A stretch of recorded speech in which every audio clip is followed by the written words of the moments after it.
arratsaldeko 5:12 diren honetan, gaur hasiko den buruz buruko B serie txapelketako final laurdenetako ligaxkako lehen jardunaldiaren norgehiagoken analisia egingo dugu, atarikoa, analisia eta pronostikoak ere emango ditugu noski, besterik gabe hasi aurretik gogoratu dezagun zeintzuk diren bi multzoak. Alde batetik A multzoan Egiguren, Eskiroz, Salaberria eta Zubizarreta ditugu, eta bestetik Agirre, Aldabe, Larrazabal eta Senar.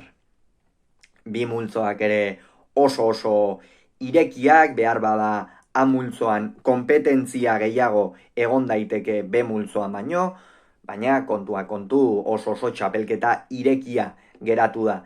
Eta Gasteizko 20 pilotalekuan emango zaio hasiera, hain zuzen ere Larrazabal eta Aldaberen arteko norgehiagokarekin. Hemen Iker Larrazabal irtengo da favorito, Aldabek gogoratuko dugu bi norgehiagoka jada jokatuak dituela, alde batetik Gaskueren aurka Tolosan jokatu zuen norgehiagoka hori, eta bestetik lehengoan Donostiako Atano 3. Mataren aurka jokatu zuen hori, biak ala biak irabazi egin ditu, eta orain txapelketara inongo presiorik gabe iritsiko da. Halere, Larrazabal da beste klase bateko pilotaria da, eta favorito nabarmen xamarra izango da. Saketik da min ikeragarria egin diezaioke Aldaberi, eta gero pilota aurreko terreno horretan jartzen badu eta Aldaberi ikeragarri kostatu altzaio. Ze arma erabilditzake Aldabek? Pilota ongi luzatu eta gurutzatzea. Oso garrantzitsua izango da hori Aldaberentzat, naiz eta Larrazabalek behar bada pilota horiek defenditu, gero aurrean aukerak izan ditzakelako Aldabek, eta tantoak amaitzeko doai hori ere erakutsi duelako orain artean jokatu dituen norgehiagoketan. Halere, Larrazabal favorito nabarmen xamarra izango da norgehiagoka honetan. Partida irekiagoa ikusten da Iruñeko Labrit pilotalekuan larun batean. Klasikoa, afizionatuetan klasikoa zen, Salaberria eta Zubizarreta 3. izango baitira, nor baino norre gehiago.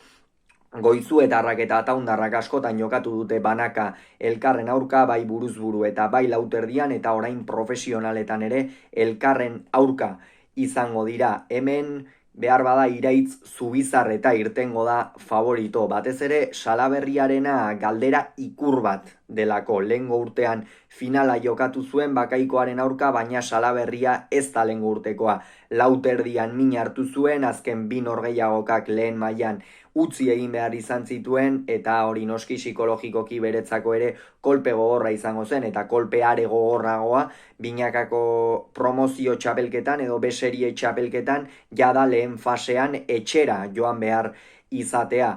Horregatik Iraitz Zubizarreta favorito irtengo da, baina Iraitzek ere partida irabazi egin beharko du.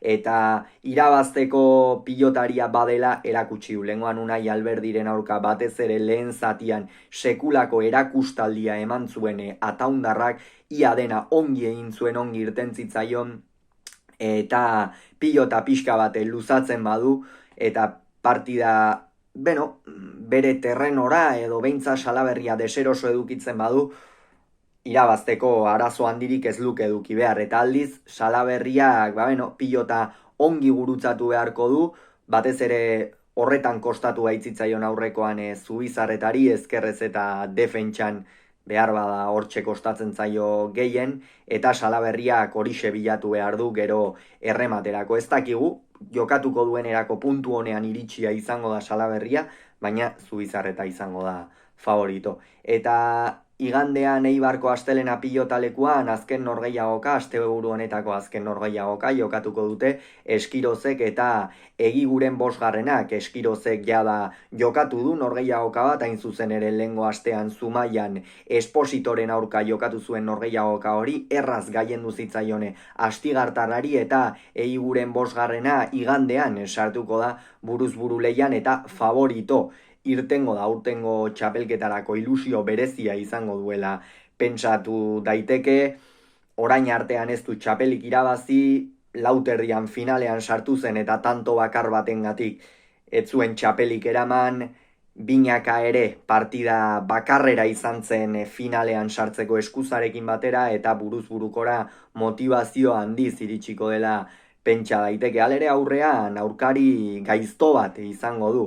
Josu Eskirozek erakutsi zuen sakatzen asko, sakatzen duela, gurutzatuta gero aurrean pilota hartzen badu gainera atzeratu dezakeela, baina Eguigurenek nik uste Eskirozi aurre egiteko defentsa ona baduela, eta gero gainera aurreko joko horretan askoz ere praktikoago jokatzen du logikoa den moduan Eguigurenek, eta gainera pilota luzatzerako garaian ere, Eskirozi min egin diezaioke horregatik, Eguiguren irtengo da norgehiagoka honetan favorito. Hauxe beraz, promozio edo B-serie mailako txapelketako jardunaldiaren inguruan esan beharrekoa, hurrengoan gehiago izango duzue, bitartean ongi izan, agur.